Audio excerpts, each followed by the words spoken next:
Any subject matter of study has an overarching goal. Now, the goal of computer networks is to enable efficient, robust, and scalable communication. Now, what do I mean by efficient? Communication as such is about sending messages, and efficiency captures things like design the system such that you can send this message the fastest. In other words, send it in the lowest possible delay, or design the system such that you send the message the cheapest, that is at the lowest cost. For example, in the postal system, you have express mail, which provides the fastest service, and you have regular mail, which provides the cheapest service. So postal system provides both features. Can you think of any other efficiency metric? So energy could be another efficiency metric, that is send the message by consuming the least possible energy.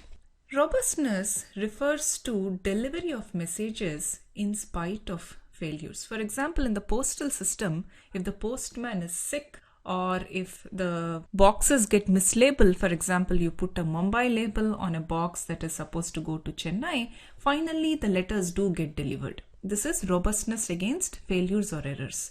In computer networks, nodes can fail, that is, they die, or messages can get corrupted. In spite of all this, you want to ensure that the message reaches the other end properly. A scalable system ensures that as more and more users use the system or more and more data gets sent as part of the system still doesn't fail. So when internet protocols were being designed in the 1980s, there were hardly a few hundred nodes. At that time, no one would have imagined the size of the internet. Now we have close to 1 billion nodes. Surprisingly, internet has been very scalable because the design principles on which it was based were very strong. There were a few minor problems, but nothing major.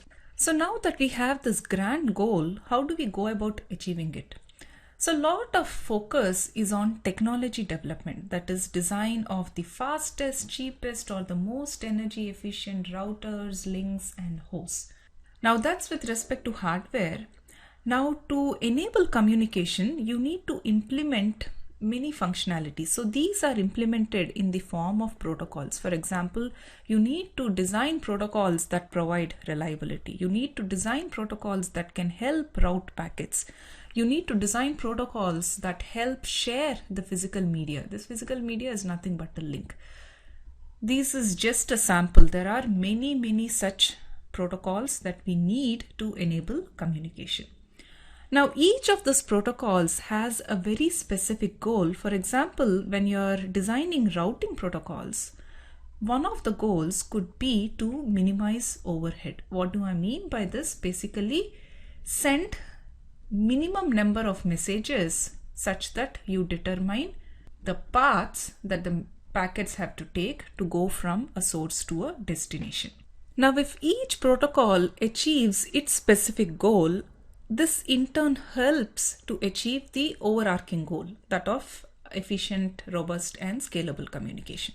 Since we are going to cover a whole lot of protocols in this course, let me spend a little bit more time on describing what a protocol is. We humans already employ a protocol when we interact with others. So let me call this the human protocol. Now here is an example which I think you young people will relate to best. So here is a boy who wants to ask a girl out for a coffee. So this is the typical sequence of events. He says hi, the girl says hello.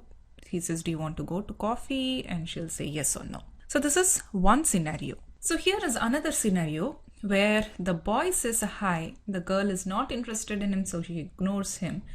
Depending upon how desperate the boy is, he can say hi again, and if the girl still doesn't reply, then he is going to walk away. So what do you think this human protocol is defining? So it's these things. One is what to send, basically the format of message. This translates to the human language with its sentence structure, so on and so forth. The other thing that it defines is when to send and how to act.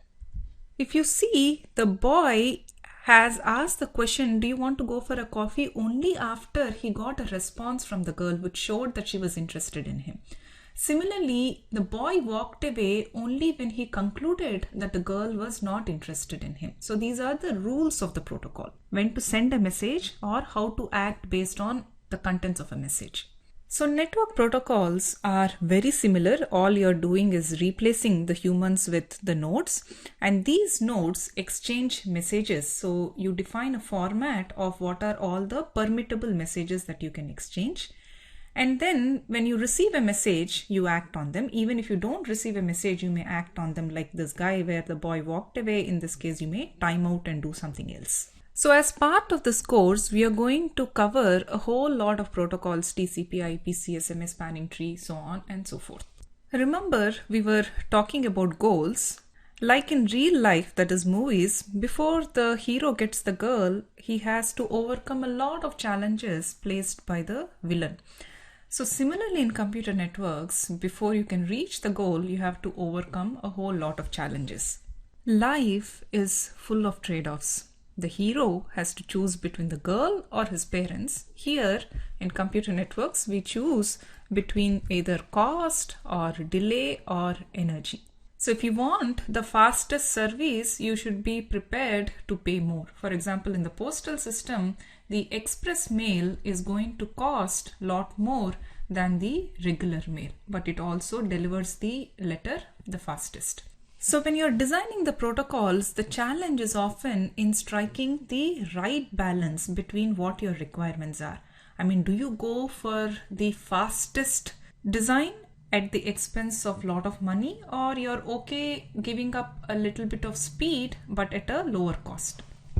So in computer networks, many things can fail. The nodes can die, the links can corrupt packets, and processing can duplicate or reorder packets. So when you're designing these protocols, you need to be able to achieve the desired functionality in spite of all these things. Now you designed a protocol and everything is working fine, but over time the host may become much faster, the links will become faster, and then you see that you need to revise your protocol. But once you come up with a new version of the protocol, there will still be people who are using the older models, in which case your version of the protocol should be backward compatible to them. So this is another challenge that is typically faced: designing protocols that work not only with the newer systems but also the older systems.